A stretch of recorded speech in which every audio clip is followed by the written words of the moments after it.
Halo semuanya, gue Dayat. Ini adalah video yang gak biasanya tapi menyambut di akhir tahun 2022 dan menyambut Gadget Talk OTW 100.000 subscribers. Kita bikin konten yang spesial dan sebenarnya ini dadakan juga. Jadi sorry banget buat teman-teman reviewer lain yang gak sempat buat diajak bareng. Sementara ini dulu, next semoga bisa ajak teman-teman reviewer lainnya. So langsung aja, gadget favorit di tahun 2022 bareng reviewer lain. Kita mulai dari Troll Gadget. Oke, ketemu lagi bareng saya Kevin dari Troll Gadget. Di video ini saya mau spill gadget terfavorit saya di sepanjang tahun 2022 ini, yang sekaligus sebagai daily driver saya. Dan ini adalah iPhone 14 Pro Max. Kita mundur sedikit ke belakang ya guys. Jadi kemarin saya dapat HP ini tuh di harga yang nggak normal kayak di iBox. Ya wajar aja sih ya kan, untuk sekarang emang stok iPhone 14 Pro Series ini bener-bener lagi kosong di mana-mana. Sekalinya ada, harganya udah dinaikin sama sellernya. Apalagi yang varian warna deep purple ini. Tapi dibalik harganya yang mungkin bisa kebeli satu unit Honda Beat ataupun Vario Grace dari dealer, HP ini emang bener-bener jadi andalan saya buat dipakai ngapain aja. Terutama dari kameranya nih, yang kepake banget. Buat bikin source video kayak misal TikTok ataupun Instagram Reels. Bahkan kalau saya lagi urgent, HP ini juga saya manfaatin buat tag VO dan tag footage buat konten di YouTube. Ya, dari semua HP, emang iPhone ini yang videonya menurut saya udah paling the best lah ya. Dynamic range-nya luas, saturasi dan vibrance-nya kelihatan natural seperti aslinya. Fokusnya juga berasa smooth banget, nggak yang endut-endutan gitu ya. Oh ya, satu lagi guys, mungkin karena bukaan dan resolusinya ini lebih tinggi dari iPhone generasi sebelumnya, bokehnya juga kelihatan lebih deep dan detailnya juga lebih oke. Apalagi kalau didukung dengan cahaya yang memadai.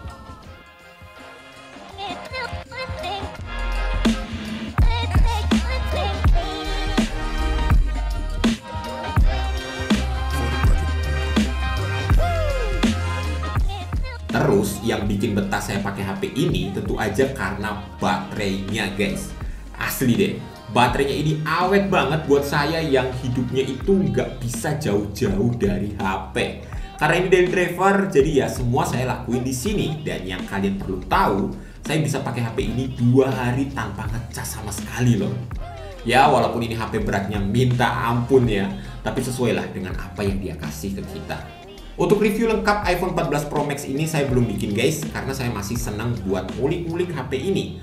Mungkin bakal tayang di awal Januari tahun depan. Jadi subscribe aja channel Troll Gadget, linknya ada di deskripsi.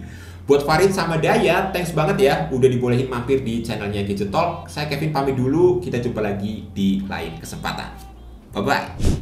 Hai guys, aku Gita dari Flash Gadget. Gadget of the Year selama tahun 2022 jatuh kepada Samsung Galaxy Z Flip 4. Nah, aku mau cerita ya, kenapa Samsung Galaxy Z Flip 4 ini bisa jadi favorit. Selain aku sebagai pecinta handphone compact, smartphone compact, Z Flip 4 ini punya ukuran yang bener-bener kecil, gampang dibawa kemana-mana, udah gitu fashionable banget, punya warna-warna yang colorful, apalagi buat nyesuaiin sama outfit. Ngebalikin tren handphone lipat, Z Flip 4 polosan aja udah enak dilihat, apalagi yang warna biru ini. Dibandingin sebelumnya, Z Flip 4 punya bezel yang lebih tipis jadi kelihatan lebih slim. Khusus di warna biru ini, back covernya juga matte jadi nggak licin. Paling baru, bodinya juga udah dikasih perlindungan IPX8 buat ketahanan air. Banyak banget tuh aku ngeliat selebgram-selebgram cewek yang pakai Z Flip 4. Gak jarang juga ngeliat mereka ngasih stiker atau aksesoris-aksesoris tambahan yang bikin Z Flip 4 jadi kelihatan tambah gemes. Galaxy Z Flip 4 ini nggak cuma buat gaya-gayaan loh. Buat kamu yang aktif di media sosial pasti tahu banget rasanya kamera itu hal yang penting banget. Nah, di Galaxy Z Flip 4 ini misalnya ya, butuh buat kamera selfie-nya, butuh kamera belakangnya, buat vlogging dan segala macemnya.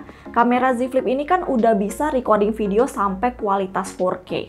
Kalau soal hasil foto dengan Tuncast flagship Samsung jelas udah memuaskan banget. Ini beberapa hasil fotonya. Gimana? Oke kan?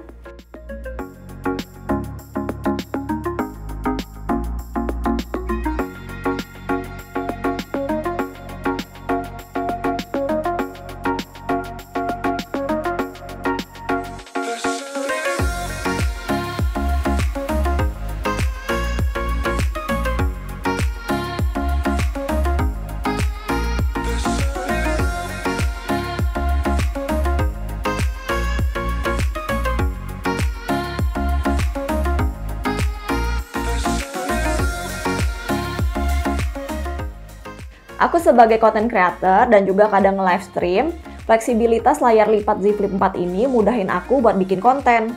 Kalau di smartphone lainnya kita butuh tripod, nah kalau di Z Flip 4 ini tinggal dilipat aja dan taruh di meja, udah bisa jadi tripod. Mudahin juga kalau mau online meeting. Untuk recording video juga misalnya, ada yang namanya flex mode. Layarnya dilipat 75-115 derajat, bisa recording ala-ala kayak pakai handycam gitu. Mudahin movement kamera juga. Di sini layar bakal ngasih dua tampilan yang berbeda. Yang satunya nampilin view ataupun objek yang lagi direkam, dan layar yang satunya lagi nampilin tombol opsi. Z Flip 4 ini kan punya layar sekunder atau yang namanya cover screen. Nah, di layar AMOLED 1,9 inch ini, kita juga bisa ngelakuin perekaman video, selfie, nampilin viewfinder, sampai preview hasilnya. Hasilnya tetap full tanpa terpotong. Jelas kualitas hasilnya maksimal karena pakai kamera belakangnya. Terus kalau ngomongin cover screen-nya ini, bisa di custom juga wallpaper-nya dan widget-nya supaya lebih sesuai sama personality kita. Kalau ngomongin soal performanya, Galaxy Z Flip 4 ini pastinya ngebut banget karena pakai Snapdragon 8 Plus Gen 1. Aku masih bisa main Genshin Impact, tapi karena diingat ini tuh handphone fashion, kayaknya sih bakal jarang banget ya orang main game di handphone ini. Lanjut lagi ke layarnya pakai panel Dynamic AMOLED 2X dengan refresh rate 120Hz, ditambah lagi punya dual stereo speaker, jadinya pengalaman multimedianya juga lebih memuaskan. Balik lagi ke kenyamanan, bisa nonton video YouTube dengan layar lebar atau dilipat. Jadi layar yang satunya bisa nampilin video, terus layar yang satunya lagi bisa nampilin kolom komentar dan sebagainya, jadinya lebih multitasking. Terakhir soal baterai, kalau dibandingin handphone pada umumnya, Galaxy Z Flip 4 ini cuma punya kapasitas 3700 mAh, tapi termasuk peningkatan dibandingin seri sebelumnya. Terus disandingin sama kecepatan pengisian 25 Watt, jadi cepat juga ngecasnya, cuma butuh waktu 30 menit aja sampai full baterainya. Terus di sini di Galaxy Z Flip 4 juga punya wireless charging. Nah, kalau sebagai handphone fashion, Galaxy Z Flip 4 ini pastinya udah awet seharian. Oke guys, itu tadi Gadget of the Year, Samsung Galaxy Z Flip 4 sebagai handphone favorit kami selama tahun 2022. Jadi kalau gitu, terima kasih yang nonton videonya sampai habis, terima kasih juga buat Gadget Talk atas kesempatannya.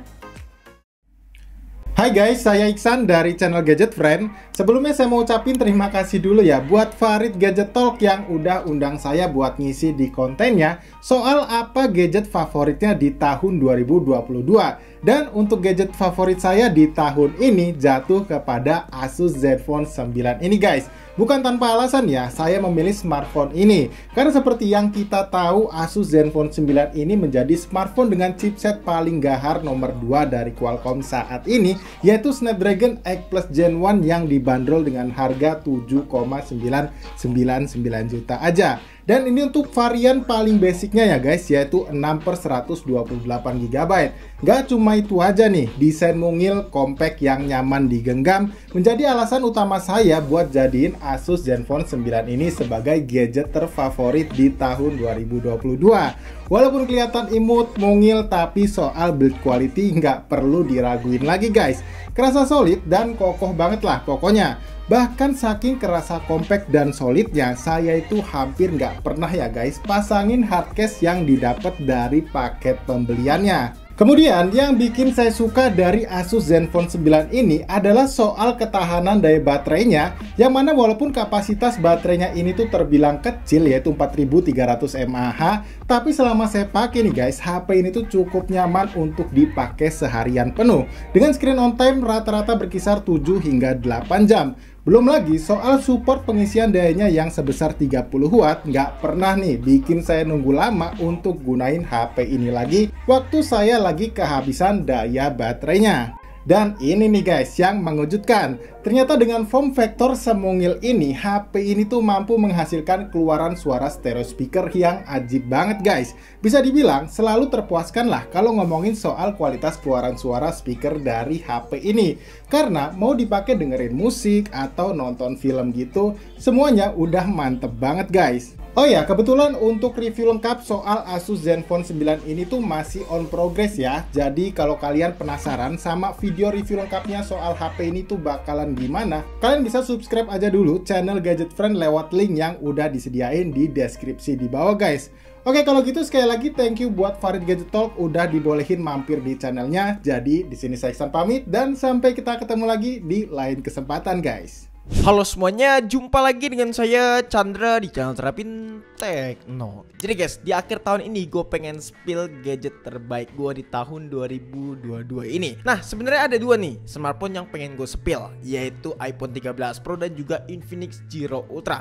Tapi di sini gue bakalan spill salah satunya aja. Yang paling utama adalah Infinix Giro Ultra, karena HP ini tuh menarik banget dengan harga 6 jutaan. Bayangin aja, spesifikasi yang ditawarkan memang gak aduhai banget, tapi secara fitur HP ini mendukung banget nih. Seperti fitur yang paling gue suka, yaitu fast charging 180 wattnya yang cepet banget. Bahkan pengisian dari 0 sampai 100% itu cuma memakan waktu 10 menit aja. Terus juga nggak sampai di situ. Untuk soal layar, HP itu juga udah mumpuni banget nih. Soalnya dengan harga 6 jutaan, HP ini tuh udah pakai desain layar yang curve, jadi kelihatan flagship banget nih HP dan kerasa elegan saat digenggam. Walaupun memang ada sedikit minusnya sih ya, dengan bezel curve seperti ini. Terkadang pas waktu kita sedang bermain game, layarnya ini di bagian paling pojok. Kadang-kadang tuh sering ke touch gitu loh, nggak sengaja kesentuh. Itu jadi problematika dengan layar curve seperti ini sih. Lalu nggak sampai di situ, buat masalah SoC bisa dikatakan Infinix Giro Ultra cukup lumayan gahar nih, karena dia pakai Dimensity 925G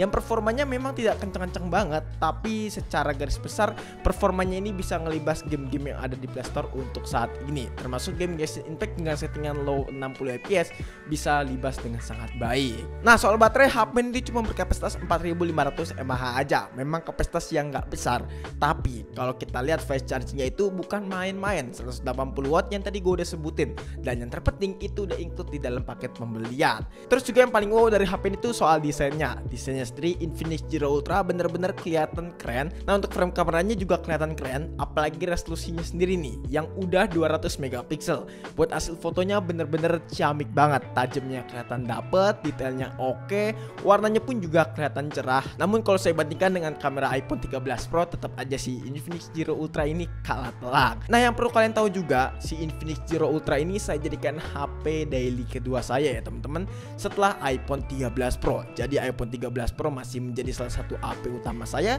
dan Infinix Giro Ultra ini menjadi HP yang kedua untuk daily driver saya. Karena memang semua aktivitas seperti upload video, balas komen kalian, ataupun bermain game, saya masih nyaman banget di Infinix Giro Ultra. Jadi itu dia rekomendasi gadget smartphone terbaik 2022 ala Terapin Tekno. Coba kalau misalnya kalian punya rekomendasi lain, tulis aja di kolom komentar ya. Yo, kenalin, gua Joe dari channel Bang Jo Review. So, kalau seandainya kita itu pengen ngebahas tentang gadget of the year, mungkin banyak dari teman-teman gadget reviewer lain yang udah ngebahas tentang iPhone 14 Pro Series ataupun Samsung Galaxy S Series ataupun Fold Series ya. Yes, gue akuin line up smartphone yang sebelumnya itu gue sebutin ini emang punya performa dan juga kamera yang cakep banget. Tapi sebenarnya kalau menurut gue pribadi, yang namanya gadget of the year itu harus punya yang namanya value to performance yang ciamik banget. Di gadget of the year kali ini gue pengen rekomendasiin teman-teman satu buah device dari Vivo, yaitu Vivo X80, yang dimana menurut gue di tahun 2022 ini HP itu bisa dibilang adalah pilihan budget flagship paling worth it yang bisa teman-teman beli. HP ini tuh menurut gue dengan harganya yang sekarang udah turun di angka 10 jutaan menawarkan banyak banget kelebihan, dimana dari setiap aspek yang gue udah coba dari HP ini, jujur gue paling suka sama kameranya Vivo X80 ini nih. Meskipun emang kalau dari segi setup kameranya HP ini tuh nggak selengkap Vivo X80 Pro, tapi kalau menurut gue pribadi untuk hasil fotonya HP ini tuh bisa diadu nih, even dengan HP flagship yang harganya di atas 20 juta. Performanya pun juga cakep, dimana HP ini tuh pakai chipset Dimensity 9000 yang menurut gue tuh jauh lebih ngebut ketimbang Snapdragon 8 Gen 1. Dimana teman-teman mungkin udah pernah nonton video gue ya, dimana gue itu ngebahas Poco F4 GT dan performanya ini tuh di throttling parah. So buat kalian yang mungkin belum nonton video review lengkapnya, bisa langsung aja kunjungin video review di channel YouTube gue. Dan buat teman-teman yang belum subscribe, jangan lupa juga ya buat subscribe channel YouTube Bang Jo Review. Thank you juga buat Gadget Talk yang udah ngundang kita di Gadget of the Year tahun 2022 ini. Maju terus buat Gadget Talk dan sampai jumpa lagi di video Gadget of the Year tahun berikutnya. Halo semuanya, gue Rangga dari The Grid. Untuk gadget terfavorit gue di tahun 2022 ini, gue memilih Google Pixel 6a. Kenapa gue pilih Google Pixel 6a ini?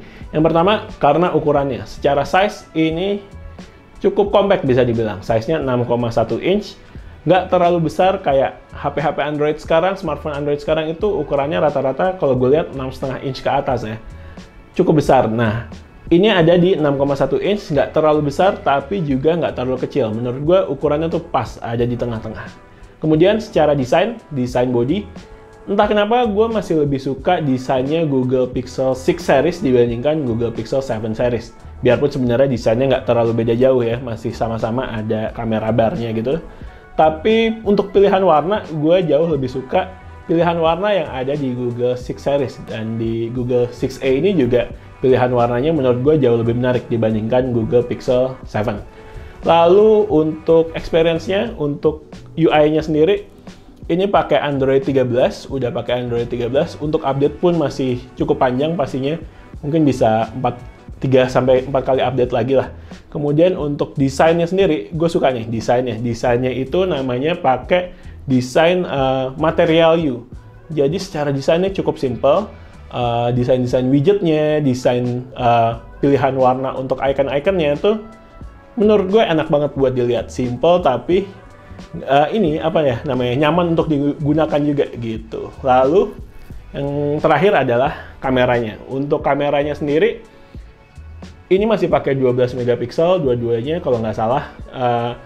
Tapi secara mengejutkan kemarin baru menang nih MKBHD buat sebuah award Best Smartphone Camera Award 2022, dan secara mengejutkan Google Pixel 6a ini menang sebagai pemenang utama bisa dibilang, karena hasil fotonya tuh merata, mau yang regular, mau portrait mode, kemudian night mode, video, bisa dibilang merata lah secara kualitas. Jadinya enak banget nih buat sebagai point on shoot kamera buat dibawa-bawa pergi. Gue suka banget nih dengan Google Pixel 6a ini. Makanya gue memilih Google Pixel 6a sebagai gadget favorit gue di tahun 2022. Thank you. Halo guys, jumpa lagi dengan Sofyan dari Berita Gadget. Gadget favorit saya di tahun 2022 ini adalah sebuah smartphone yang udah saya pakai sekitar 5 bulanan. Smartphone ini adalah Realme GT Neo 3 yang 150 watt. Kenapa saya begitu nyaman pakai HP ini? Well, mari kita bahas. Yang pertama, saya itu tipe orang yang nggak bisa hidup tanpa fast charging ya. Jadi ya ketika ada HP dengan fast charging yang super ngebet, otomatis saya langsung tertarik buat nyobain. Dan ya, fast charging 150 watt di HP ini tuh nggak main-main. Ngisi baterai penuh nggak sampai setengah jam. Ditinggal mandi udah ngisi 50%. Mantep banget kan? Buat performa baterainya menurut saya masih oke, walau bukan yang awet banget. Rata-rata pemakaian harian saya itu sehari cuman ngecas sekali. Hal kedua yang saya suka dari HP ini adalah kameranya. Buat harga segini, kamera HP ini bisa dibilang bagus ya di harganya. Saya udah pernah pakai Realme GT Neo 2 dan hasilnya itu lebih baik di Realme GT Neo 3 ini. Buat hasilnya kayak gini.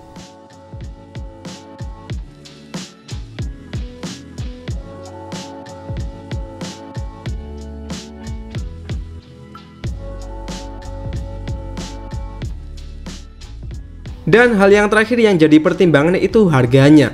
Kalau kalian punya budget yang agak nanggung tapi pengen performa mendekati flagship, HP ini sangat saya sarankan.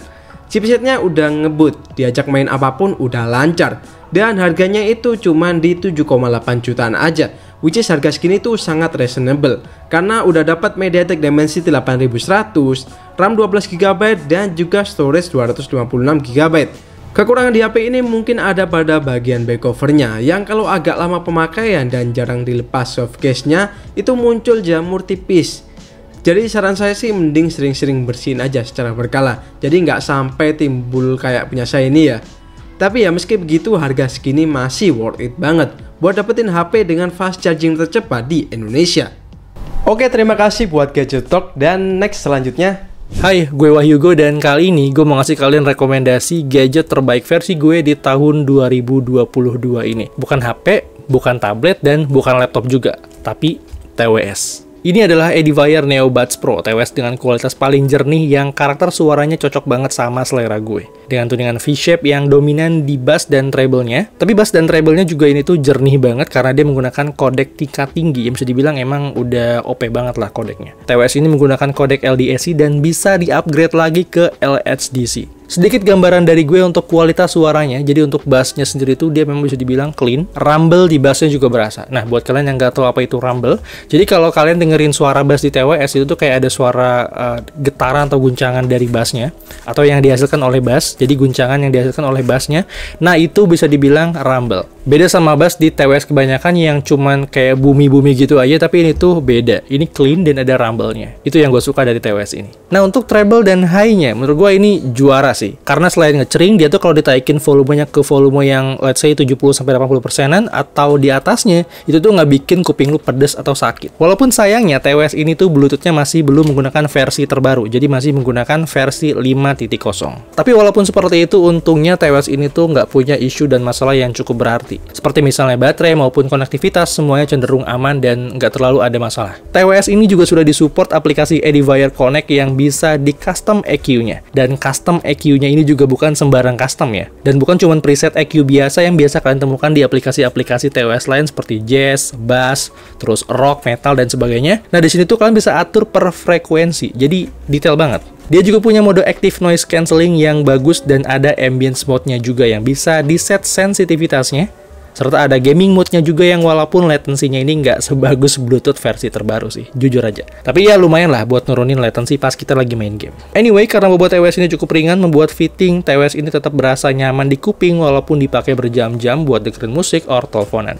Dan seperti inilah kualitas suaranya, silahkan kalian nilai sendiri. Ini adalah hasil perekaman dari TWS Edifier Neo Bass Pro. Jadi semoga dengan ini kalian bisa dapat gambaran seperti apa kualitas suaranya ketika kalian pakai TWS ini untuk teleponan atau untuk video call. Terakhir yang gue suka adalah tampilan case-nya yang beda dari yang lain. Dan lampu LED-nya ini khas banget. Anyway, sekian rekomendasi kali ini dan terima kasih buat Gadget Talk yang udah ngasih gue kesempatan buat ngasih tahu kalian semua tentang rekomendasi gadget gue di tahun 2022 ini. Bye. Rekomendasi gadget akhir tahun dari gua ada iPhone 11. Loh kok masih aja iPhone 11? Padahal nih HP kan udah dirilis beberapa tahun yang lalu. Sekarang udah ada iPhone 12, 13, bahkan 14. Nah, jadi gua udah punya beberapa alasan kenapa iPhone 11 ini masih sangat worth it untuk kalian beli. Langsung aja kita bahas. Yang pertama dari performanya. Chipset A13 Bionic-nya ini menurut gua masih powerful banget meskipun udah banyak seri di atasnya. Tapi untuk kebutuhan sehari-hari, pemakaian normal khususnya, bagi gua HP ini sama sekali nggak ada masalah. Bahkan buat main game juga udah lancar banget. Genshin Impact juga dilibas. Ya meskipun kalau main Genshin Impact nggak bisa lama-lama banget ya. Karena problemnya itu pasti HP-nya cepat panas. Tapi overall kalau penggunaan kalian hanya untuk kebutuhan normal sehari-hari, gua rasa iPhone 11 ini udah cukup banget kok. Yang kedua dari kameranya. Salah satu alasan dulu gua kenapa beli iPhone 11 ini adalah karena kameranya. Karena untuk konten kreator kayak gue, kamera iPhone 11 ini udah sangat cukup memenuhi kebutuhan. Fiturnya lengkap, hasilnya juga bagus banget. Hampir semua video-video yang gue buat di TikTok, IG Reels, bahkan beberapa video di YouTube, direkam menggunakan iPhone 11 ini. Dan asal kalian tahu, di awal dan di akhir video gue ini, sengaja gue coba rekam pakai iPhone 11 dan hasilnya not bad lah ya. Kemudian alasan yang ketiga pastinya dari harganya. Sekarang iPhone 11 ini udah murah banget. Harga secondnya bisa kalian dapetin di harga 5 jutaan aja. Untuk harga barunya yang 128GB sekitar 7,5 jutaan untuk garansi internya. Harganya ini emang udah lumayan turun jauh banget dibandingkan harga pas awal rilis. Oke, jadi itulah beberapa alasan kenapa iPhone 11 menurut gua masih sangat worth it untuk kalian beli. Bahkan HP ini sih kayaknya masih bisa bertahan dalam jangka waktu beberapa tahun ke depan. Dan sebelumnya gue mau say thank you banget nih buat Dayat sama Farid yang udah ngebolehin gue untuk nongol di channel YouTube Gadget Talk. And see you next time. Nah, sekarang waktunya gue wakilin dari Gadget Talk untuk gadget favorit di tahun 2022 ini adalah bukan smartphone, bukan tablet, ataupun laptop, tapi ini dia drone. Ya, it's just drone. Tapi bukan drone pada umumnya, bukan drone aerial, tapi ini adalah FPV drone. Dan satu lagi, action cam yang kecil-kecil cabai rawit. Jadi gue lagi ketemu hobi baru, FPV drone yang lagi gue dalemin di 3 bulan terakhir ini. Drone rakitan yang sebenarnya ini drone BNF alias Bind and Fly. Tinggal terbang, tinggal disetting di Betaflight. Kuat atau drone-nya dari Gap RC Cinelog 35 versi digital. Alasan pilih ini karena buat pemula disaranin yang tipe Cinewhoops biar kalau crash lebih aman karena ada ducted atau propeller guards-nya.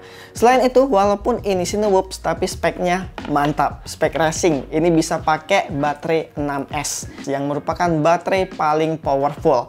Nah, karena versi digital, VTX-nya pakai Vista yang dikonekin ke DJI Goggles V2 untuk monitoringnya. Dan kamera yang dipasang ini dari Cadex Nebula Pro.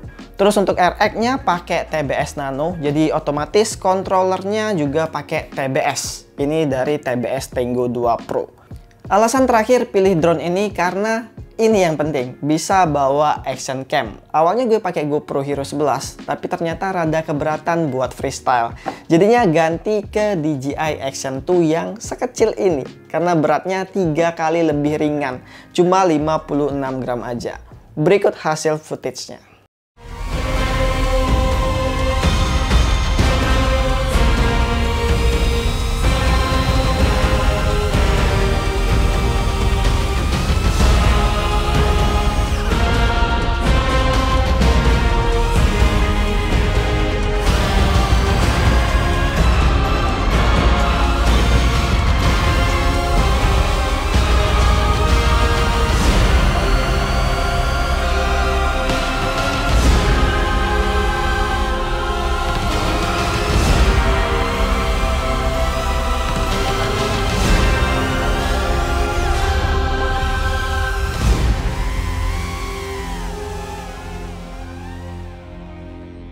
Nah, untuk lengkapnya nanti gue bahas di video terpisah aja ya, kayak dia bisa terbang berapa lama dan bisa seberapa jauh.